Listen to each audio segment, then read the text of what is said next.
ഈ ഒരു ചമ്മന്തി കാണുമ്പോൾ വായിൽ കൊതിവെള്ളം വരുന്നുണ്ടെങ്കിൽ ഓടിപ്പോയിട്ട് ഇത് ഉണ്ടാക്കി നോക്കിക്കോട്ടോ. വളരെ അടിപൊളിയാണ്. ഞാൻ ഇന്ന് കപ്പയുടെ കൂടെ കഴിക്കാൻ വേണ്ടിയിട്ടാണ് ഉണ്ടാക്കിയിട്ടുള്ളത്. വളരെ സിമ്പിൾ റെസിപ്പിയാണ്. അപ്പോൾ നമുക്ക് എങ്ങനെയാണ് ഉണ്ടാക്കിയാൽ നോക്കിയാലോ.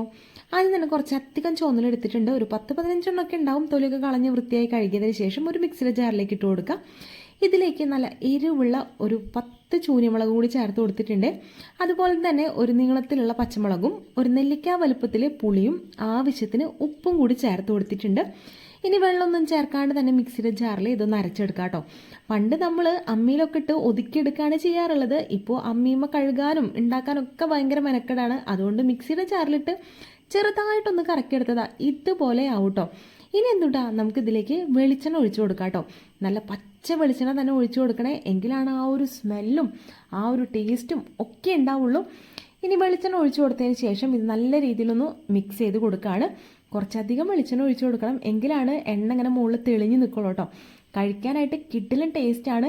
ഇത് നമുക്ക് കപ്പയുടെ കൂടെയും അതുപോലെ തന്നെ ചോറിൻ്റെ കൂടെയൊക്കെ കൂട്ടി കഴിക്കാം. നല്ല ചൊട്ടിയായിട്ടിരിക്കും.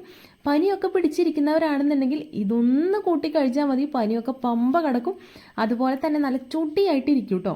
നമുക്ക് നാവിനൊക്കെ നല്ല രുചി ഉണ്ടാവും ഇത് കഴിച്ച് കഴിഞ്ഞ് കഴിഞ്ഞാൽ. അപ്പോൾ ആദ്യം കുറച്ച് വെളിച്ചെണ്ണ ഒഴിച്ചു, അപ്പോൾ അങ്ങോട്ട് സെറ്റായില്ല. അപ്പോൾ കുറച്ചുകൂടി വെളിച്ചെണ്ണ ഒഴിച്ചപ്പോൾ അത് ഇതുപോലെ ആയിട്ടുണ്ട്. ഉപ്പും കാര്യങ്ങളൊക്കെ പാകമാണോ നോക്കുക. ഇനി ഒന്നും നോക്കണ്ട, കപ്പയുടെ കൂടെ അവിടെ കൂട്ടി കഴിച്ചോട്ടാ.